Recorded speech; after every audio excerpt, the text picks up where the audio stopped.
Hello my dear students, आप सबका BPI spoken पर स्वागत है। Let's start the class. So ये वोकैबुलरी है, फिर हम इसी का आर्टिकल रीड करेंगे। वोकैब और आर्टिकल दोनों आपको टेलीग्राम चैनल पर मिल जाएगा। नहीं ज्वाइन किया तो प्लीज़ कर लीजिए, नाम बीपीआई स्पोकन है।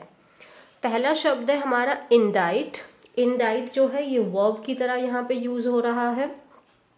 सो इंडाइट का मतलब क्या होता है? इंडाइट में आप देखेंगे सी आपका साइलेंट है, सी का हम साउंड यहाँ से नहीं आ रहा है। इंडाइट, इंडाइट का मतलब ऑफिशियली उस किसी इंसान के ऊपर में चार्ज लगाना, उस पर आरोप लगाना कि उसने कुछ काम गलत किया है, वो गिल्टी है। सो इंडाइट का मतलब क्या होता है? To officially charge somebody with a crime, कि हम उसके ऊपर में आरोप लगा रहे हैं। ये फॉर्मली है, ऑफिशियली है। यहाँ तक बात समझ में आ रही है? इंडाइट क्या हुआ? जैसे अभी आप जानते ही होंगे जो गौतम अडानी इंडाइटमेंट है, ये केस बहुत चल रहा है। आज हम उसी वाले को बहुत डिटेल में स्टडी करेंगे कि क्या रहा था पूरा केस, कैसे हुआ है, ये सब चीजें। सो इंडाइट का मतलब ऑफिशियली किसी के ऊपर आरोप लगाना।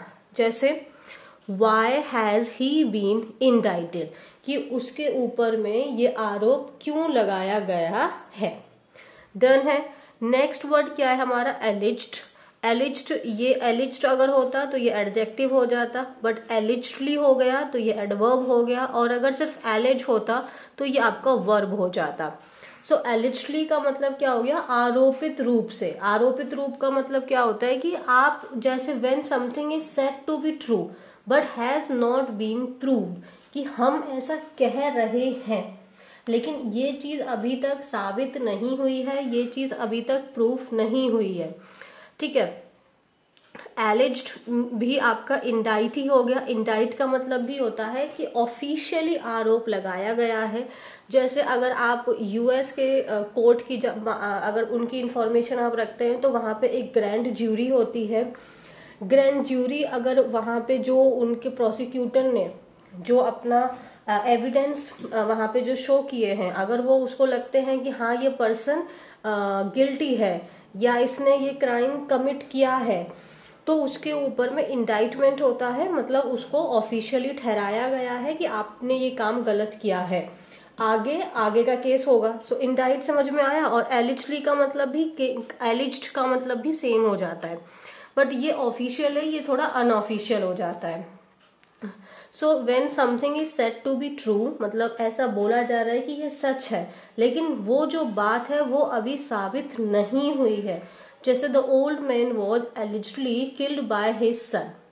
तो जो ओल्ड मैन है, ऐसा कहा जा रहा है, कथित रूप से है, आरोपित रूप से है कि वो जो ओल्ड मैन है वो उसके बेटे के द्वारा ही, मतलब उसके बेटे ने ही उस ओल्ड मैन को मारा है, मतलब अपने फादर को मारा है। लेकिन ये बात अभी साबित नहीं हुई है। क्लियर है यहाँ तक? नेक्स्ट हमारा फ्रेजल वर्ब होता है स्टेम फ्रॉम। स्टेम फ्रॉम का मतलब होता है उस चीज की शुरुआत होना, टू स्टार्ट और कम फ्रॉम समथिंग। जैसे her problems stem from her difficult childhood, कि मान लो अगर उसका चाइल्डहुड जो था वो बहुत डिफिकल्ट था, मान लो पेरेंट्स के साथ में रिलेशन अच्छा नहीं था, या किसी तरीके का एक्सप्लॉयटेशन हुआ उस बच्चे के साथ में, तो फिर उसकी जो अडल्ट है या जो उसकी बाकी जिंदगी है वहां पे भी प्रॉब्लम्स रहती हैं। तो एक्चुअली में जो वो प्रॉब्लम्स हैं वो कहाँ से स्टार्ट हुई हैं? वो प्रॉब्लम्स स्टार्ट हुई हैं उसके चाइल्डहुड से ही प्रॉब्लम स्टार्ट हुई हैं। अगर देखो, अगर आप देखते हो अडल्ट है कोई और वो बहुत गंदा बिहेव करता है, उसका जो बिहेवियर है वो बहुत अब्यूसिव है, लेकिन कह सकते हैं कि ये जो इसका बिहेवियर है ना, ये इसका बिहेवियर इसके चाइल्डहुड से आया है। ऐसी जो प्रॉब्लम्स है ना वो चाइल्डहुड से आई हैं। सो स्टेम फ्रॉम मतलब स्टार्ट फ्रॉम, कम फ्रॉम, ये कुछ सिनोनिम्स हो गए। Originate, arise from, develop from and derive from, इन सब का मतलब है कहीं वो उस चीज की शुरुआत होना। तो उसकी प्रॉब्लम्स की जो शुरुआत कहाँ से हुई है? उसके डिफिकल्ट चाइल्डहुड से। डन है। प्रोजेक्ट आप जानते हैं स्कूल्स वगैरह के प्रोजेक्ट होते हैं, बट हम प्रोजेक्ट का जो मीनिंग है वो वर्ब फॉर्म में समझ रहे हैं। और प्रोजेक्ट का मीनिंग वर्ब फॉर्म में क्या होता है? किसी चीज को कैलकुलेट करना। आप बस यहाँ तक ये समझ लो, प्रोजेक्ट आपको दिखाई दे तो आप इसका ध्यान में रखना, किसी चीज को आप उसका आंकलन कर रहे हैं, उसको आप मूल्यांकन शायद होता है ना, मूल्यांकन करना शायद, I might be wrong, calculate करना मतलब ऐसा हो सकता है। देखो, टू कैलकुलेट एन अमाउंट और number expected in the future from information already known. ठीक है, तो जैसे government spending is projected to rise by 3% next year. तो गवर्नमेंट की जो स्पेंडिंग है, जो गवर्नमेंट के जो खर्चे हैं, ऐसे माने जा रहे हैं, ऐसे कैलकुलेट किए जा रहे हैं कि ये जो है वो अगले साल 3% से इनके खर्चे बढ़ जाएंगे। तो यहाँ पे कैलकुलेट हो रहा है, ऐसा माना जा रहा है ना। डन है यहाँ तक। तो हमने पहले इंडाइरेक्ट का मतलब क्या होता है, ऑफिशियली आरोप लगाना, एलिजली आरोपी रूप से, कथित रूप से, स्टेम फ्रॉम, स्टार्ट फ्रॉम और कम फ्रॉम। प्रोजेक्ट का मतलब हो गया टू कैलकुलेट। डन है। So government spending is calculated to rise by 3% next year. तो मतलब कैसे माना गया है, क्या चीज को कैलकुलेट, जैसे हम लोग बोलते हैं ना कि इससे ये पता चला है कि आने वाले साल में इतनी प्रॉब्लम हो जाएगी, तो वो कैलकुलेट किया गया है, पुरानी इंफॉर्मेशन जो हमारे पास में अवेलेबल है। नेक्स्ट वर्ड क्या है हमारा, नोवेल। नोवेल आप जानते हैं, एक तो बुक्स होती हैं हमारी, नोवेल हम लोग जो बुक्स पढ़ते हैं, जिसको उपन्यास, सिंपल मैंने उपन्यास लिख दिया, आपको समझ में आ जाएगा। ये नाउन है, उपन्यास बुक है तो वो नाउन हो गया, राइट। और एक नोवेल एडजेक्टिव है, इसका मतलब होता है new and different. New and different, novel NOVEL, इसका मतलब क्या होता है, न्यू एंड डिफरेंट। जैसे she always comes with a novel idea, कि वो हमेशा कैसे आइडिया के साथ आती है, एक नए आइडिया के साथ में, एक अलग आइडिया के साथ में, एक डिफरेंट है उसके पास में, ठीक है, ओरिजिनल है, डिफरेंट, नया है। तो एक NOVEL, ये एडजेक्टिव का मतलब क्या होता है, न्यू एंड डिफरेंट। और एक नोवेल आपको पता है, जो हमारी बुक्स होती हैं, उपन्यास जिसको हिंदी में कहते हैं। नेक्स्ट वर्ड है हमारा एक्सपेडाइट। एक्सपेडाइट करना मतलब, ये एक्सपेडाइट का मतलब क्या होता है, उस काम को हरी अप करना, उस काम को और तेज करना। तो एक्सपेडाइट करना वर्ब हो गया ये, शीघ्रता करना मीन्स उस काम को इंक्रीज करना, फास्टन करना उस काम को। तो जो प्रोसेस है उसको तेज करना, जल्दी जल्दी अब उस काम को हम कर रहे हैं, बढ़ा रहे हैं उसकी स्पीड को। So to make something happen more quickly. अब हम उस काम को, जैसे मान लो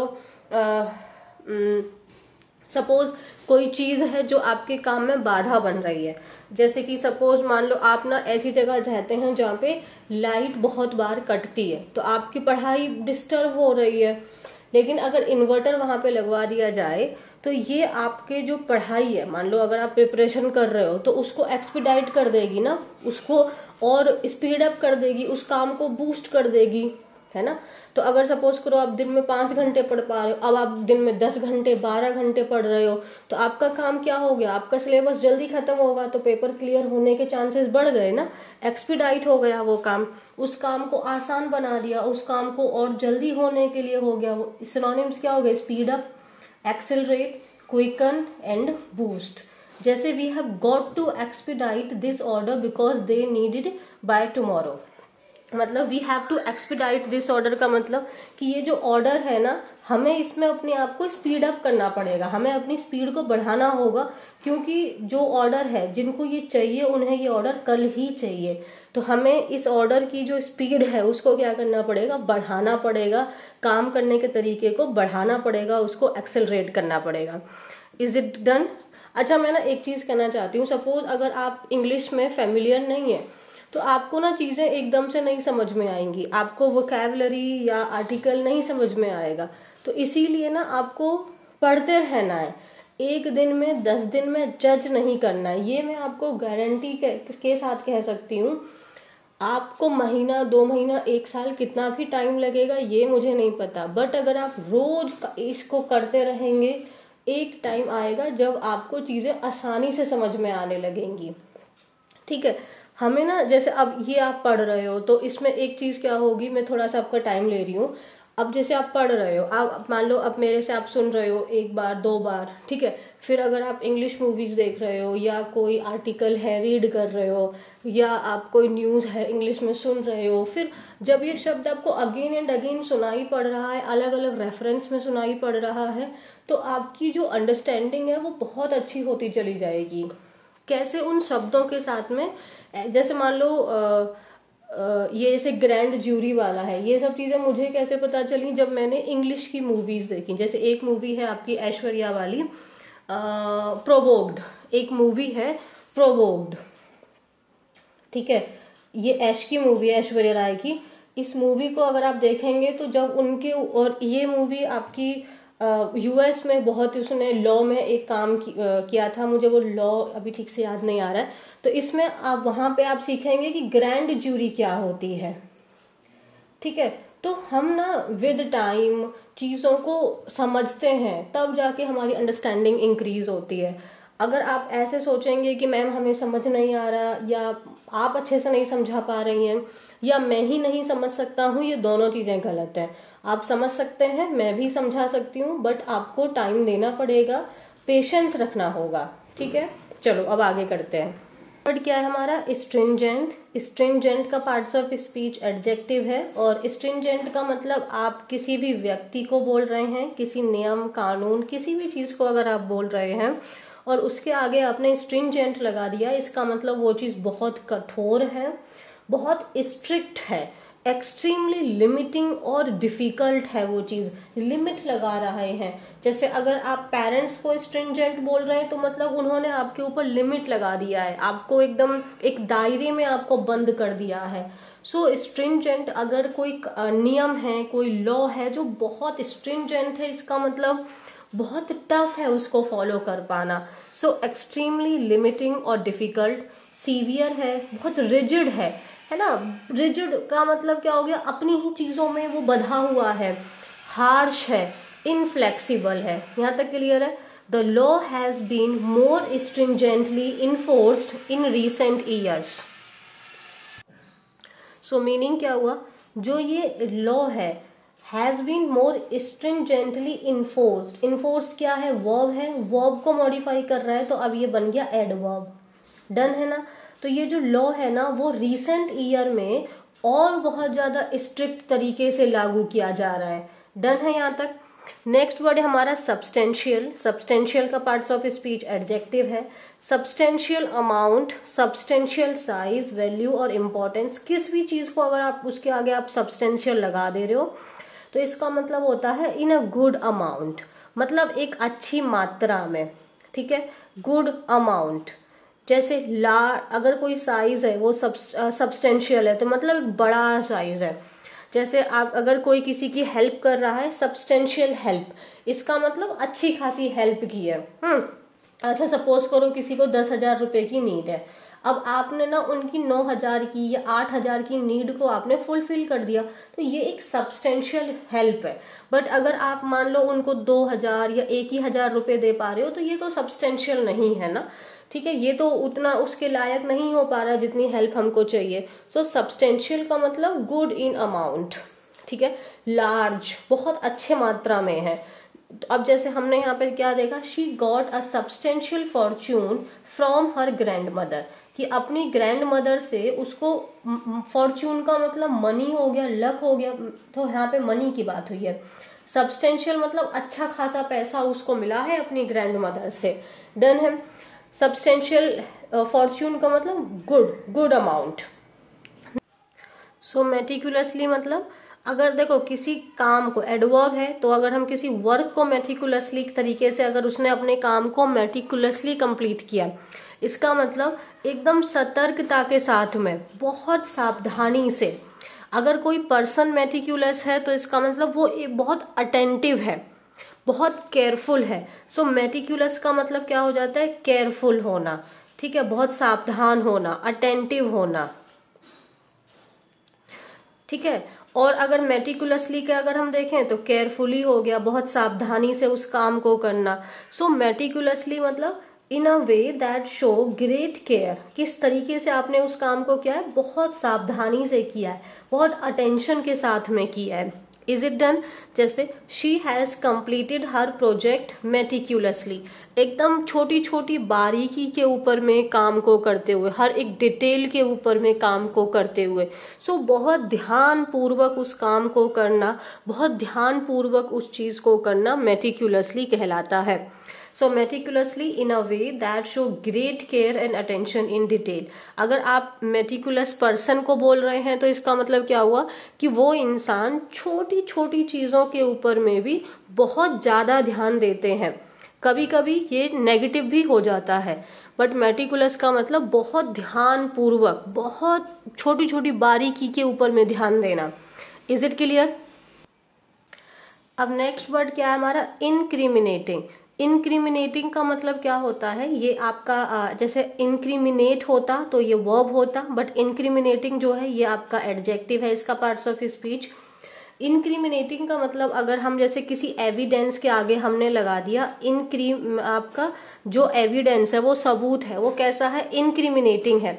इसका मतलब वो सबूत जो है वो साबित कर रहा है कि ये गलत है। मतलब अगर जैसे मेकिंग इट सीम, क्या चीज हमें प्रस्तुत हो रही है या प्रतीत हो रही है दैट समवन इज गिल्टी, जैसे वो चीज क्या है? आपत्तिजनक है, वो चीज बता रही है कि ये गलत है। इनक्रिमिनेटिंग एविडेंस का मतलब एविडेंस, वो जो सबूत है वो उसके गलत काम की गवाही दे रहे हैं, उसके गलत काम को साबित कर रहे हैं। डन है? सो इनक्रिमिनेटिंग का मतलब क्या होता है? Making it seem that someone is guilty. आप वो एविडेंस क्या चीज प्रूफ कर रहा है कि हाँ ये इंसान गलत है, खास करके किसी क्राइम वगैरह में। He was arrested with several incriminating documents. तो जब उसको अरेस्ट किया गया तो उसके पास में बहुत सारे ऐसे डॉक्यूमेंट्स थे जो बता रहे थे कि वो इंसान गलत है, वो इंसान करप्ट है, वो इंसान गिल्टी है।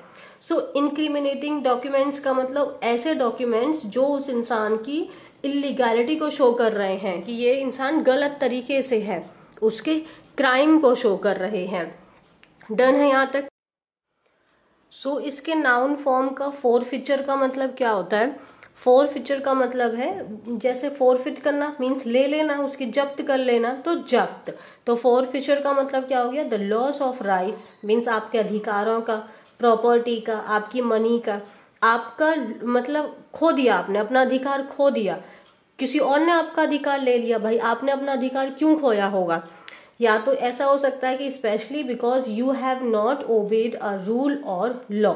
जैसे प्रॉपर्टी, मनी वगैरह का अधिकार आपने, आपका जो कोर्ट है उसने आपको ऑर्डर दे दिया है कि इसकी प्रॉपर्टी जब्त कर ली जाए। तो ऐसा क्यों किया होगा कोर्ट ने? क्योंकि आपने वो रूल को, वो लॉ को ओबे नहीं किया है, उसको, उसके साथ में आप कंप्लाइंट नहीं थे। डन है यहाँ तक? जैसे ही was deep in debt and facing forfeiture of his property. तो वो डेट में बहुत ज्यादा कर्जे में है और वो किस चीज के खतरे में है कि जो उसकी प्रॉपर्टी है उसको भी जब्त कर लिया जाएगा। नेक्स्ट वर्ड है हमारा हेफ्टी। हेफ्टी का पार्ट्स ऑफ स्पीच एडजेक्टिव है। हेफ्टी का मतलब होता है large in amount, size, force etcetera. अभी जस्ट आपने देखा था, जैसे हमने अभी सब्सटेंशियल पढ़ा था, तो ये आपका हेफ्टी का सिनोनिम हो गया सब्सटेंशियल। अगर हम नंबर या अमाउंट को हेफ्टी कह रहे हैं तो वो मतलब अच्छी मात्रा में है, साइजेबल है, कंसीडरेबल, ह्यूज, मैसिव, लार्ज। यहाँ तक क्लियर है? लेकिन अगर हम किसी पर्सन को हेफ्टी कह रहे हैं, मतलब वो व्यक्ति, हम कह रहे हैं कि ये बहुत बड़ा व्यक्ति है, तो मतलब उसकी जो बॉडी है वो बॉडी कैसी है? एवरेज जो लोग होते हैं उनकी बॉडी जैसी होती है, उससे बड़ी है। तो अगर हम किसी पर्सन को हेफ्टी कह रहे हैं तो इसका मतलब वो जो है वो नॉर्मल एवरेज लोगों से उसकी बॉडी का जो साइज है वो बड़ा है। तो वो हस्की है। सिनोनिम्स ये जनरली हम लोग पर्सन के लिए लगाएंगे, husky, barley, robust, powerful, strong या मस्क्यूलर। यहाँ तक डन है? जैसे he is a hefty young man, मतलब वो कैसा है? एक स्ट्रॉन्ग है, एकदम तंदुरुस्त है, बड़ी सी उसकी बॉडी है। क्लियर? नेक्स्ट वर्ड क्या है हमारा? प्रोसीड्स।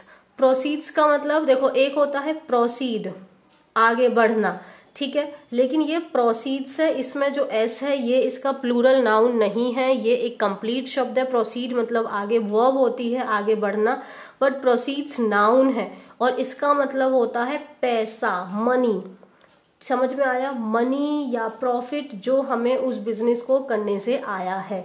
सो प्रॉफिट्स हो गए आपके, अर्निंग्स हो गई, रिटर्न्स, इनकम या revenue.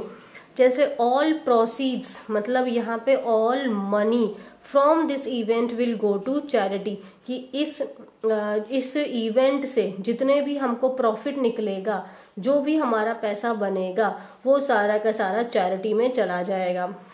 So please make sure कि प्रोसीड और प्रोसीड्स में आप डिफरेंस रखें। प्रोसीड आपका वर्ब है, इसका मतलब होता है आगे बढ़ना, और प्रोसीड्स आपका नाउन है, इसका मतलब होता है प्रॉफिट। ठीक है, कंफ्यूज नहीं होना। नेक्स्ट वर्ड है हमारा कंप्लाइंट। कंप्लाइंट जो है ये एडजेक्टिव है। कंप्लाइंट का मतलब अगर जैसे हम कोई काम है, अगर हम कंप्लाइंट कर रहे हैं तो इसका मतलब हम उस नियम कानून के अनुसार उस काम को कर रहे हैं, उसके अनुरूप हम उस काम को कर रहे हैं। वर्किंग या तो कर रहे हैं या वो काम हुआ है, किस तरीके से हुआ है, पर्टिकुलर रूल या ऑर्डर के सहमति से हुआ है। ठीक है, अगर हम किसी और कंप्लाइंट के साथ प्रपोजिशन क्या आता है, विद आता है। ठीक है, इसका एक और मीनिंग होता है, अगर हम किसी पर्सन को कंप्लाइंट कह रहे हैं तो वो पर्सन आपका कैसा है, ओबीडियंट है ना, आपकी बात को मानने वाला है, आज्ञाकारी है। Is it clear? तो इसके साथ में हमने अपनी वोकैबुलरी कंप्लीट की है। चलिए अब हम आर्टिकल शुरू करते हैं। आज हम जो आर्टिकल करेंगे इसको एकदम ये डिटेल में बताएगा, तो आप आराम से इसको पढ़िएगा, आपको इन्फॉर्मेशन काफ़ी सारी मिलेगी। ठीक है, so why has Gautam Adani been indicted. तो गौतम अडानी को इंडाइट क्यों किया गया है, क्यों ग्रैंड ज्यूरी ने उनको आरोपी बोला है कि हाँ वो गिल्टी हैं, केस को आगे बढ़ाया जाए, तो ऐसा क्यों हुआ है, आज हम इसको डिटेल में देखेंगे। क्या दिया है, under which laws have federal prosecutors in New York brought charges against Adani Group chairman Gautam Adani and his nephew Sagar Adani and 6 other.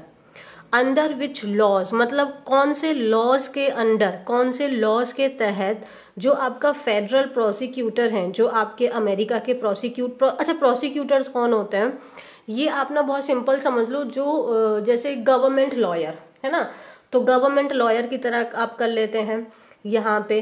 तो उन्होंने किस लॉ के तहत और क्यों इनके ऊपर में चार्ज लगाया है, अडानी ग्रुप के चेयरमैन गौतम अडानी, उनके नेफ्यू सागर अडानी और बाकी 6 लोगों के ऊपर किस बेसिस पे चार्ज लगाया गया है, देखते हैं आगे। Why did Adani Green executives allegedly bribe Indian government officials of various state? कि अडानी ग्रीन एग्जीक्यूटिव्स ने क्यों इन्होंने ऐसा कथित रूप से, क्योंकि देखो जब तक वो चीज अभी तक प्रूव नहीं होगी तब तक ये शब्द आपको दिखाई देता रहेगा, क्योंकि अगर ये शब्द नहीं लिखा तो बहुत ये जो अडानी जी हैं इनके ऊपर में डिफेमेशन का केस कर सकते हैं कि आप हमारे ऊपर हमें आरोपी कैसे बोल रहे हो, है ना, आप हमें मुजरिम कैसे बोल रहे हो जब तक केस तो अभी साबित नहीं हुआ है। तो ये शब्द यहाँ पे बहुत इंपॉर्टेंट रोल प्ले कर रहा है। अगर ये शब्द हटा दिया जाता तो बात यहाँ पे डिफेमेशन तक जा सकती थी कि why did Adani green executives bribe, इसका मतलब ये हुआ कि क्यों पैसे दिए, लेकिन एलिजली बता रहा है कि ऐसा भैया अभी बोला गया है, प्रूफ नहीं हुआ है कि वाकई में इन्होंने रिश्वत दी है कि नहीं दी है। Indian government officials of various state कि क्यों इन्होंने पैसे, जो ऐसा बोला जा रहा है कि इन्होंने पैसे दिए हैं, इस चीज का जो आरोप लगा है इनके ऊपर फेडरल प्रोसिक्यूटर्स के द्वारा, तो इन्होंने क्यों दिया है, क्यों देने की इनको जरूरत पड़ी। तो इन दोनों क्वेश्चंस को आज हम लोग डिटेल में देखेंगे। तो अगर आप इस केस को आप जानते हैं तो मैं अगर आपको आज ना बहुत अच्छे से ये पूरा डिटेल में दिया हुआ है, ठीक है।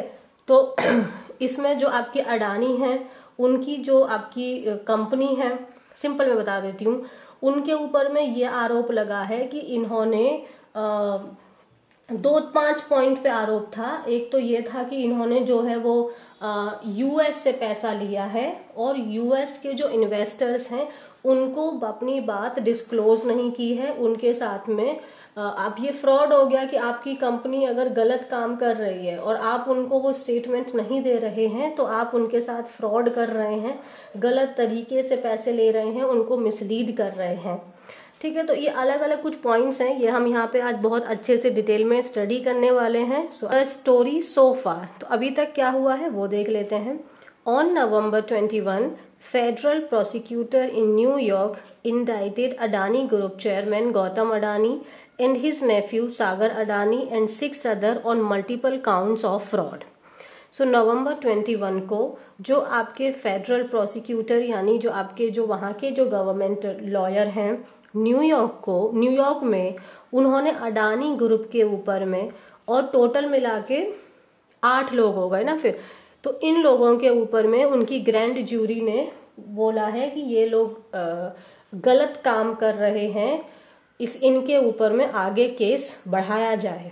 ठीक है, charges stem from an alleged multi-billion dollar scheme to bribe Indian officials in exchange for favorable terms on solar power contracts।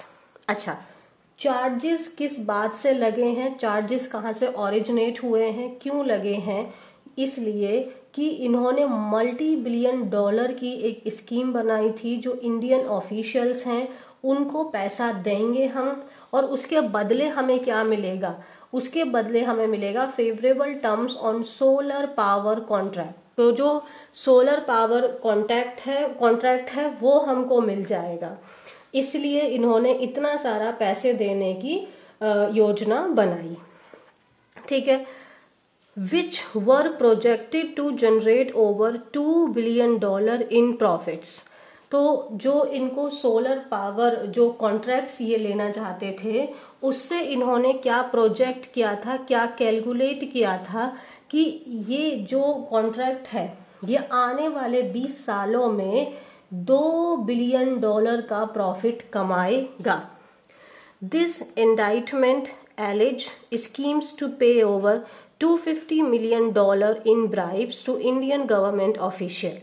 इसमें जो इनके ऊपर इंडाइटमेंट आया है उसमें क्या आरोप लगाया है कि इन्होंने $250 million की रिश्वत इंडियन गवर्नमेंट ऑफिशियल्स को देने का आरोप लगाया है।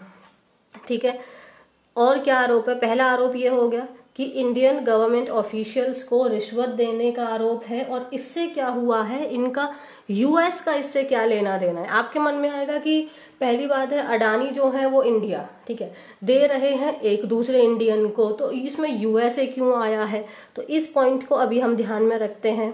देन दूसरी चीज ये है to lie to investors and bank to raise billions of dollar. अच्छा, आप कहेंगे कि ओके ये पॉइंट तो हमें समझ में आता है, टू लाई, उन्होंने जो इन्वेस्टर्स हैं उनसे बात मतलब वहां पे बात छिपाई गई है, बात बताई नहीं गई है कि जो उन्होंने पैसे उठाए हैं अपने इन्वेस्टर्स को, बैंक्स को क्लियर स्टेटमेंट्स नहीं दी हैं। दूसरा आरोप और क्या है? And obstruct justice.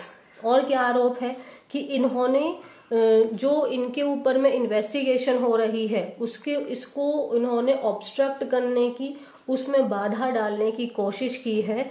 ऐसा जब प्रेस रिलीज किया गया था यूएस अटॉर्नी के द्वारा, उन्होंने ये बोला है। तो मेन बात क्या है कि जो अडानी है उन्होंने $250 million इंडियन गवर्नमेंट ऑफिशियल्स को देने का इनके ऊपर आरोप लगा है, ये चीज है। दूसरा है कि इन्होंने जो है वो यूएस मार्केट से पैसा उठाया, आपके यहाँ पैसा उठाया है, तो वहाँ के जो इन्वेस्टर्स हैं उनके साथ में फ्रॉड हुआ है क्योंकि उनको कंप्लीट बातें बताई नहीं गई हैं। और क्या चार्ज लगा है कि इन्होंने, जैसे इनके ऊपर में इन्वेस्टिगेशन चल रही है, इस चीज को इन्होंने डिस्क्लोज नहीं किया पैसे लेने से पहले, और इनके ऊपर आरोप लगा है कि इन्होंने जो ये इन्वेस्टिगेशन है उसमें बाधा डालने की कोशिश की है।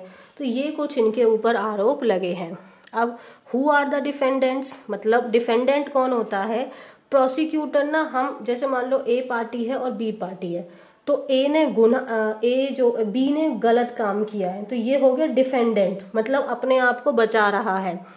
डिफेंड करना मतलब खुद को बचाना, तो डिफेंडेंट वो होते हैं जिसके ऊपर आरोप लगा है। डिफेंडेंट कौन होता है? जिसके ऊपर आरोप लगा है वो डिफेंडेंट होता है। और प्रोसिक्यूटर भी वो हो जाता है जिसने आरोप लगाया है। प्रोसिक्यूटर कौन होता है? जिसने आरोप लगाया है। तो डिफेंडेंट्स कौन कौन है देख लिया जाए। तो डिफेंडेंट एक तो आपके कौन है? Named in the case along side Gautam Adani है, उनके नेफ्यू हैं सागर अडानी हैं, और कौन है? विनीत जैन है, रंजीत गुप्ता, ठीक है, रुपेश अग्रवाल, और कौन है? साइरिल कैबिनेज, और भैया कौन है? सौरभ अग्रवाल और दीपक मल्होत्रा। ये कुछ यहाँ पे लोग हैं जो डिफेंडेंट हैं, मतलब इनके ऊपर आरोप लगा है। यहाँ तक क्लियर है? What is the heart of the indictment? ये जो केस इनके ऊपर लगा है, इनके ऊपर जो ये चार्ज लगाया है, उसका हार्ट क्या है, मतलब उसका कोर क्या है, उसका मेन पॉइंट क्या है, जाने हम लोग। अ नोवेल, नोवेल का मतलब क्या हुआ? न्यू, एक नया टेंडर आया, फ्लोट मतलब यहाँ पे बाहर आया, state owned solar energy corporation of India के द्वारा। सो SECI क्या है हमारा? Solar energy corporation of India. इन्होंने एक नया टेंडर निकाला 2019 में। यहीं से आपका forms the heart of the indictment that has accused the Adani Group chairman and his associates of paying over $250 million in bribes to Indian government officials।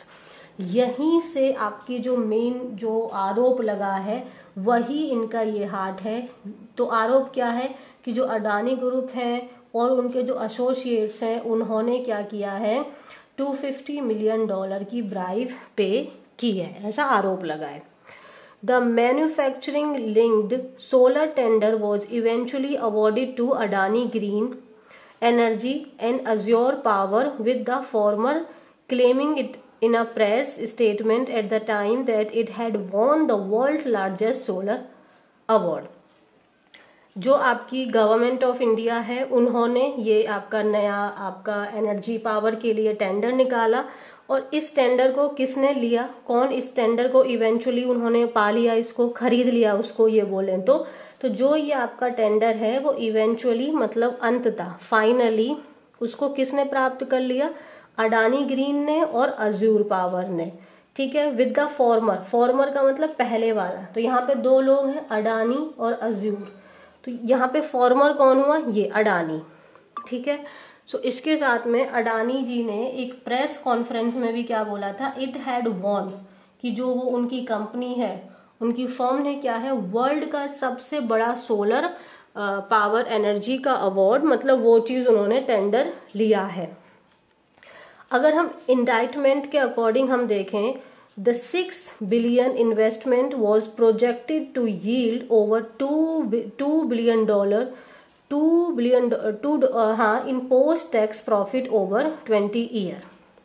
तो जो इंडाइटमेंट जो इनके ऊपर चार्ज लगे हैं उसके अकॉर्डिंग जो $6 बिलियन की जो इन्वेस्टमेंट की जा रही है उसको ऐसा कैलकुलेट किया गया कि वो आने वाले 20 सालों में पोस्ट टैक्स प्रॉफिट का मतलब हुआ जो प्रॉफिट हमको मिल रहा है टैक्स पे करने के बाद, उसको बोलते हैं पोस्ट टैक्स प्रॉफिट। मतलब वो पैसा जो हमें मिला है टैक्स वगैरह देने के बाद का जो पैसा है वो पोस्ट टैक्स प्रॉफिट कहा जाता है। तो इंडाइटमेंट में क्या है कि जो ये $6 बिलियन की जो इन्वेस्टमेंट कर रहे हैं वो आगे इनको क्या करेगी? यील्ड मतलब यहाँ पे प्रोड्यूस को लेके है कि वो इनको आने वाले 20 सालों में $2 बिलियन का इनको इन्वेस्ट पैसा देगी, और ये पैसा आपका यहाँ पे इसमें टैक्स के बाहर है, टैक्स इसमें इंक्लूडेड नहीं है। However the project encountered N unexpected setback, लेकिन जैसे उम्मीद की गई थी वैसे प्रोजेक्ट में नहीं हुआ, कुछ उसमें सेटबैक हो गए, कुछ उसमें आपकी खराब हो गया, ठीक है। जो आपका SECI है solar energy corporation of India was unable to sign power supply agreement with state electricity distribution companies. मतलब अब जो ये SECI है ये एक आपका पावर सप्लाई अग्रीमेंट किनको? स्टेट के साथ में नहीं हो पा रहा था। उसका रीजन क्या था? हाई एनर्जी प्राइसेस, मतलब ये लोग ज़्यादा महंगा बिजली दे रहे थे बाकी के कंपेयर में। तो इस पॉइंट पे अडानी ग्रीन एग्जीक्यूटिव ने ऐसा उनके ऊपर आरोप लगा है कि उन्होंने गवर्नमेंट ऑफिशियल्स को, अलग अलग स्टेट्स के गवर्नमेंट ऑफिशियल्स को ब्राइब किया ताकि वो उनसे जो इनका ये आपका पावर सप्लाई एग्रीमेंट है उसको कर लें। पावर सप्लाई एग्रीमेंट करने के लिए इन्होंने गवर्नमेंट ऑफिशियल्स को ब्राइब किया। वो स्टेट्स कौन कौन से हैं? Orissa, Andhra Pradesh, Tamil Nadu, Chhattisgarh and Jammu and Kashmir.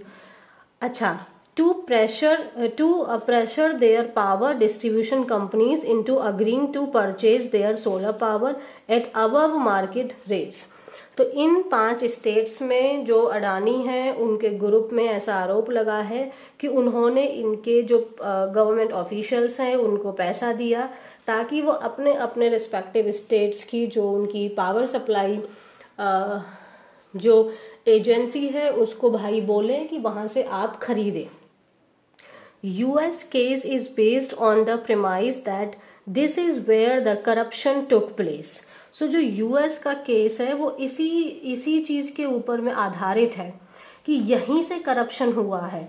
And the Adani Green failed to disclose this information to its investors in the US। और ये जो करप्शन हो रहा है, ये जो मिसकंडक्ट हो रहा है, इसको अडानी ग्रुप ने जो उनके इन्वेस्टर्स हैं यूएस में उनके साथ में डिस्क्लोज नहीं किया, जिससे क्या हो गया? Constituting fraud under federal securities law. तो वहाँ की जो आपकी SEC है उसके तहत अगर देखा जाए तो उन्होंने क्या कर दिया है? फ्रॉड कर दिया है। क्योंकि वहाँ की मार्केट से आप पैसे ले रहे हैं तो आपको जो चीज़ें हैं वो आपको क्लियर बतानी पड़ेंगी। जो यूएस के प्रोसिक्यूटर्स हैं उन्होंने आगे और क्या आरोप लगाया है कि जो गौतम अडानी हैं वो पर्सनली मिले थे ये high ranking government officials of Andhra Pradesh से। उन्होंने ये भी आरोप लगाया है कि वो पर्सनली इस चीज़ों में इन्वॉल्व हैं। In August 2021 to expedite the execution of PSA between SECI and the state discoms।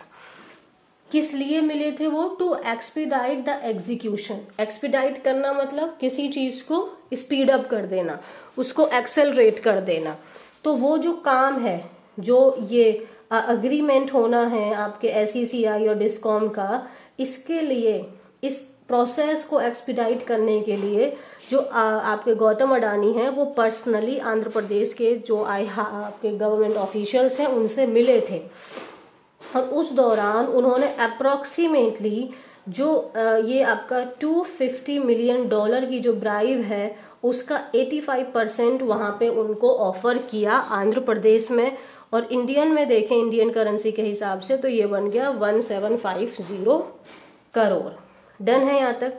अब देखें कि चार्जेस क्या क्या है। आई होप आपको इन्फॉर्मेशन मिल रही है और आपको इंग्लिश में भी चीज़ें फेमिलियर हो रही हैं। तो चार्जेस क्या क्या हैं? द इंडाइटमेंट एक्यूज, क्या आरोप लगा रहा है अडानी और उनके एसोसिएट्स के ऊपर कि उन्होंने इंडियन ऑफिशियल्स को ब्राइब दिया है। और ये ब्राइब क्यों ब्राइब दिया है? ताकि वो सिक्योर कर सकें एनर्जी कॉन्ट्रैक्ट्स, है ना। और ये जो ब्राइब दिया है ये क्या कर रहा है? वॉयलेशन कर रहा है वहाँ के फॉरेन करप्ट प्रैक्टिस एक्ट का। तो ये जो उन्होंने ब्राइब दिया है ये चीज़ वॉयलेट हो रही है वहाँ के FCPA को।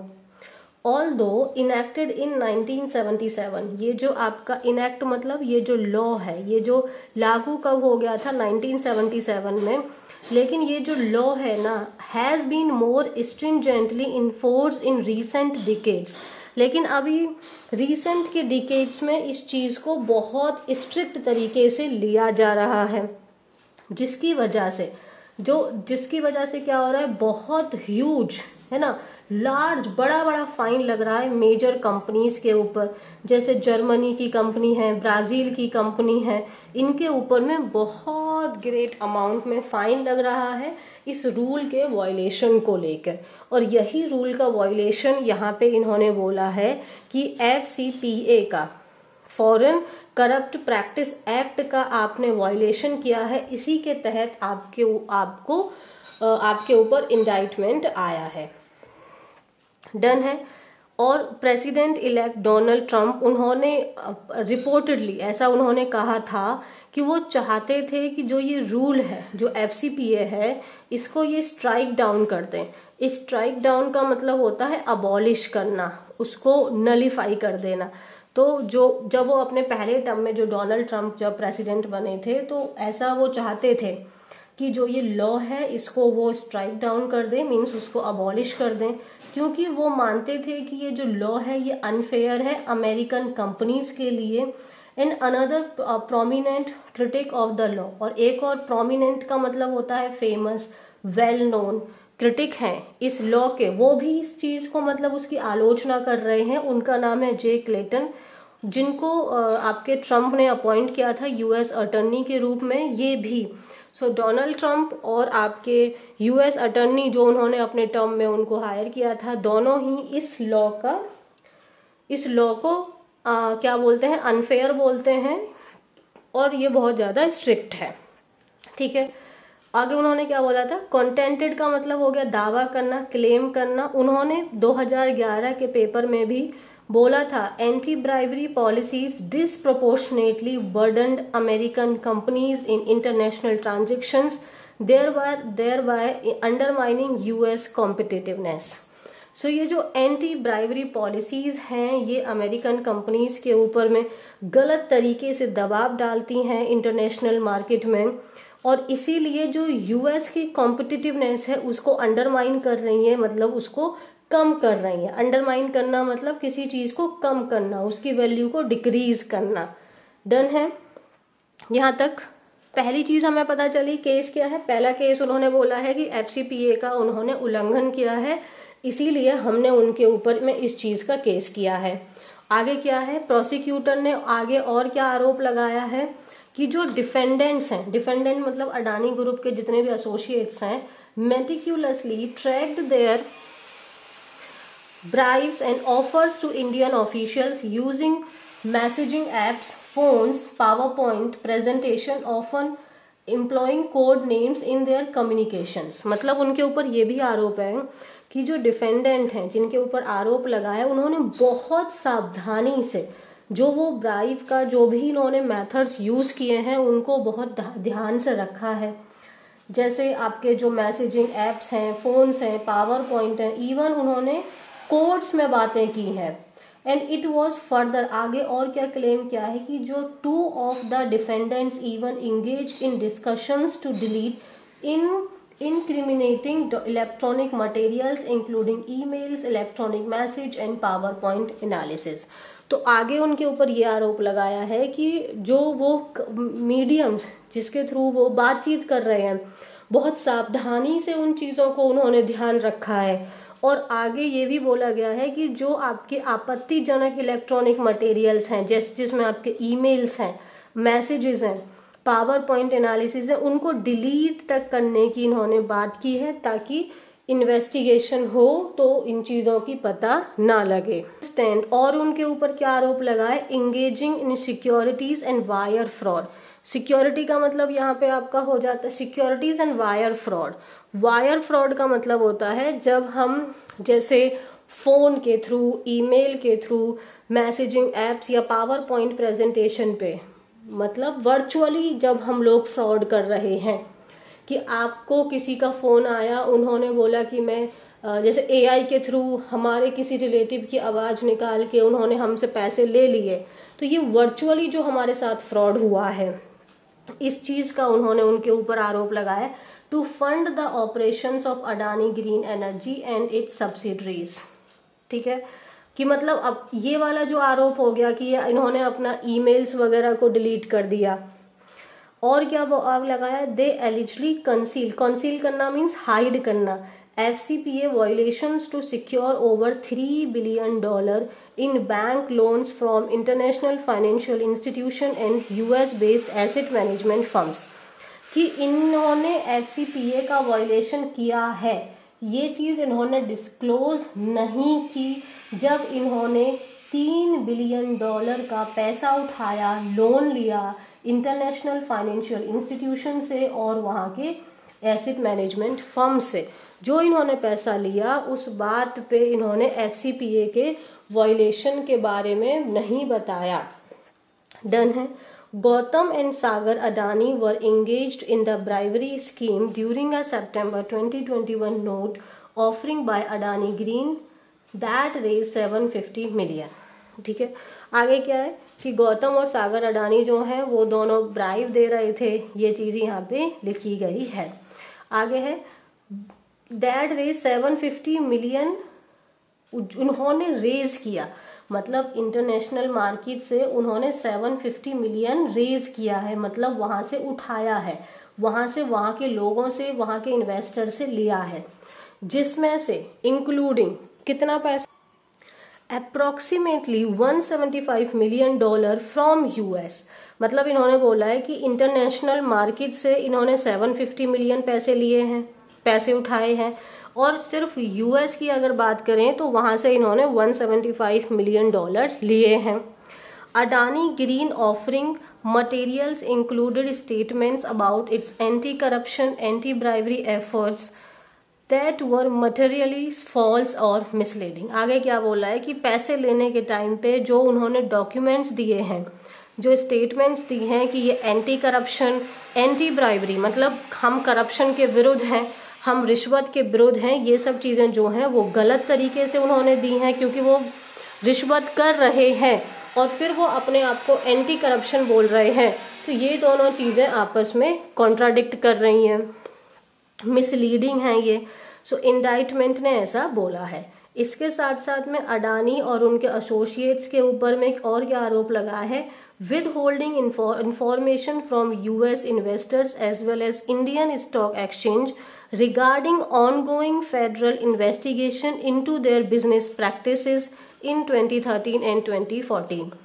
मतलब उनके ऊपर में ये आपका फेडरल इन्वेस्टिगेशन चल रही है, इस बात को इन्होंने आपके US के जो आपके इन्वेस्टर्स हैं, जो और जो आपके इंडिया में जो इनके इन्वेस्टर्स हैं, उनके साथ में ये बात इन्होंने शेयर नहीं की कि इनके ऊपर में आपकी इन्वेस्टिगेशन चल रही है। इस चीज़ का भी आरोप लगाया है कि इन्होंने अपनी बात को डिस्क्लोज नहीं किया, अपने इन्वेस्टर्स के साथ में इन्होंने ऑनेस्टी नहीं बरती। Former employees of CDPQ Cyril Cabanes, Saurabh Agarwal, Deepak Malhotra have been accused of obstructing an investigation into the bribery scheme by deleting emails and agreeing to provide false information to US government। और इन तीनों के ऊपर में क्या आरोप लगाया है कि इन्होंने जो इन्वेस्टिगेशन है उसमें बाधा डालने की कोशिश की है। ठीक है, बाधा डालने की कोशिश की है कैसे, कि जो ईमेल्स वगैरह हैं उन सबको डिलीट करके, तो जो इन्वेस्टिगेशन है उसमें बाधा डालने की कोशिश की है। इसके रिस्पॉन्स में आपके CDPQ ने एक स्टेटमेंट इशू किया, जिसने बोला है कि CDPQ is aware of charges filed in US against certain farmer employees, कि जो CDPQ है वो जागरूक था, जानता था कि जो चार्जेस हमारे खिलाफ लगाए गए हैं कुछ फॉर्मर एम्प्लॉयज के, और वो जो एम्प्लॉयज हैं उनको टर्मिनेट कर दिया, उनको निकाल दिया गया था 2023 में ही। And CDPQ is cooperating with US authority, और हम लोग US अथॉरिटीज के साथ में कोऑपरेट कर रहे हैं। In light of the pending cases, अभी जो पेंडिंग केसेस चल रहे हैं उसके बारे में हमें कुछ भी नहीं कहना। यहाँ तक क्लियर है। वॉट अबाउट सिविल लॉसूट, तो अगर हम यहाँ पे जो वहाँ पे कोर्ट केस है, लॉसूट मतलब जो केस है उसके बारे में क्या है देखते हैं। जो US की जो सिक्योरिटी एंड एक्सचेंज कमीशन है SEC, ठीक है, जो वहाँ के आपके इन्वेस्टमेंट को जो देखती है, has filed a parallel civil lawsuit यानी case against Adani and his associates for conduct arising out of a massive bribery scheme. इनका ये कहना है कि आप ये गलत काम कर रहे हैं, तो आपने जो ये FCPA है इसका उल्लंघन किया है, आपने हमारी मार्केट से पैसा उठाया है बिना करेक्ट चीज़ों को डिस्क्लोज किए, इनका ये कहना है। ठीक है। The complaint alleged that they engaged in a scheme that involved paying or promising to pay the equivalent of hundreds of millions of dollars in bribes to Indian government officials to secure their commitment to purchase energy at our market rates। ये हमने पहले ही पढ़ लिया था, क्या मतलब किस बात के ऊपर है, फिर से दोबारा वही बात है। कंप्लेंट में ये आरोप लगाया गया है कि वो जो भी डिफेंडेंट हैं जिनके ऊपर आरोप लगाया है, उन्होंने क्या किया है, वो इन्वॉल्व हुए हैं पे करने को लेके, या उन्होंने वादा किया है कि वो इतना पैसा देंगे। किस लिए देंगे? ताकि वो जो सोलर पावर एनर्जी है उसके कॉन्ट्रैक्ट को वो ले सकें। डन है। This was reportedly done while simultaneously raising 175 million from US investors. मतलब ये वाला जो काम था, ब्राइब देने का काम चल रहा था साइमल्टेनियसली, इसी के साथ साथ में 175 मिलियन डॉलर यूएस की मार्केट से उठाया जा रहा था। इनका कहना है कि हमारे साथ फ्रॉड हो रहा है। ठीक है, जिसमें आप हमें गलत स्टेटमेंट्स, मिसलीडिंग स्टेटमेंट्स प्रोवाइड किए हैं। इफ प्रूवन, अगर ये जो भी आरोप लगा रहे हैं, अगर ये आरोप साबित हो जाते हैं, the charges could invite hefty financial penalties and a ban of the defendant. Hefty का मतलब क्या हुआ? Huge, large, substantial, good in amount, कि अच्छा खासा इनके ऊपर में आपका फाइनेंशियल पेनल्टीज लगा सकते हैं। और जो डिफेंडेंट हैं जिनके ऊपर आरोप लगा है उनको बैन कर सकते हैं। किस चीज को लेके? देखते हैं। फ्रॉम होल्डिंग डायरेक्टोरियल और executive positions in companies that fall under US exchange regulations, कि वो जो डिफेंडेंट हैं वो आपके डायरेक्टोरियल या फिर आपके एग्जीक्यूटिव की पोजीशंस नहीं ले सकते हैं। डन है। व्हाट हैपन्स नेक्स्ट, आगे क्या होगा इसमें देखते हैं। यूएस प्रोसिक्यूटर्स हैव सॉट, मतलब ये क्या चाहते हैं, what they want, they want the forfeiture of properties. मतलब अब फॉरफीचर का मतलब क्या हुआ? जब्त कर लेने वाला, है ना, उसको अपने अंडर कंट्रोल में ले लेना। कि वो क्या चाहते हैं कि इनकी प्रॉपर्टीज को जब्त कर लें। और प्रोसीड्स, प्रोसीड्स का मतलब पैसा। कौन सा पैसा? कौन सी प्रॉपर्टी? डिराइव्ड डायरेक्टली और indirectly as a result of the offence. तो ये जो गलत काम किया है, जो इनके ऊपर आरोप लगा है, इसके थ्रू इन्होंने जितनी भी प्रॉपर्टीज खरीदी हैं या ली हैं, या जो भी इनका पैसा है जो इस ऑफेंस के थ्रू इन्होंने पाया है, उन सब को जब्त कर लें, हम लोग अपने अंडर कंट्रोल ले लें। अब ये जो केस है, आगे देखो प्रोसीड है, यहाँ पे प्रोसीड्स है, ये नाउन है, ये वर्ब है। The case will now proceed, will का वर्ब, मेन वर्ब है प्रोसीड। अब केस कहाँ चला गया है? अरेनमेंट में। अरेनमेंट कैसी स्टेज होती है? ये वो स्टेज होती है जहाँ पे जो जज हैं वो जो डिफेंडेंट हैं उनको बोलेंगे कि आपके ऊपर ये आरोप लगे हैं, अब आगे आप इसमें क्या करना चाहेंगे। तो क्या होता है? where the concerned judge will formally communicate the charges to the defendant and decide whether to grant bail or not। तो जो आपके जज हैं वो कम्युनिकेट करेंगे, उनको बताएंगे कि आपके ऊपर में ये पर्टिकुलर चार्जेस लगे हैं, और फिर वो डिसाइड करेंगे कि उनको बेल देनी है कि नहीं। फिर डिफेंडेंट क्या करेगा? Defendant will then be required to enter a plea. वो फिर एक अपना याचिका डालेंगे जिसमें वो अपने आप को या तो मानेंगे मैं गिल्टी हूँ या गिल्टी नहीं हूँ। अगर if they plead not guilty, अगर वो अपने आप को बोलते हैं कि नहीं मैं गिल्टी नहीं हूँ, तो केस अब आपका ज्यूरी ट्रायल में चला जाएगा। ठीक है।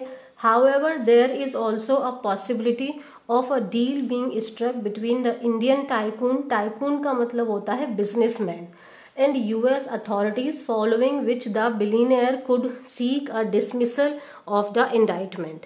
अब ये है एक एक तो ये हो सकता है कि जो केस है अब वो आपका अरेंजमेंट में चला जाए और उनको जो डिफेंडेंट हैं वो वहां जाएं और जो जज है वो उनका केस बताएं कि आपके ऊपर ये आरोप है, और फिर वो अपनी प्ली डालें कि हम गिल्टी हैं कि नहीं गिल्टी हैं।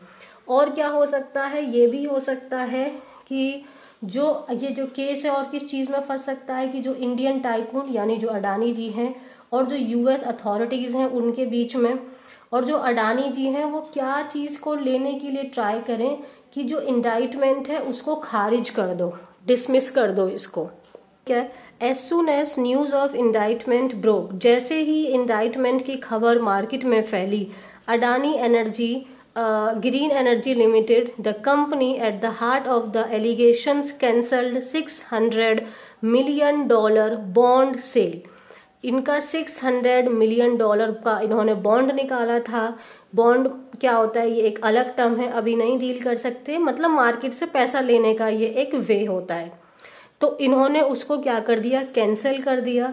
The proceeds money, the money of which were intended to refinance a foreign currency loan. जो $600 मिलियन का जो ये बॉन्ड दे रहे थे, ठीक है, उसके पैसे को ऐसा मतलब ऐसा इंटेंड था, ऐसा माना जा रहा था कि वो जो फॉरेन करेंसी लोन है उसको रीफाइनेंस करवाते। ठीक है, several Adani group shares including those of the flagship firm Adani enterprises also suffered massive losses and hit their low circuits in early trade. अच्छा, बहुत सारे जो अडानी ग्रुप्स के जो आपके प्रोडक्ट्स हैं, जो मार्केट में उनके जो शेयर्स हैं वो नीचे गिर गए। उनका जो मेन प्रोडक्ट है, इवन जो अडानी एंटरप्राइज है, उसमें भी बहुत बड़ा लॉस हुआ है।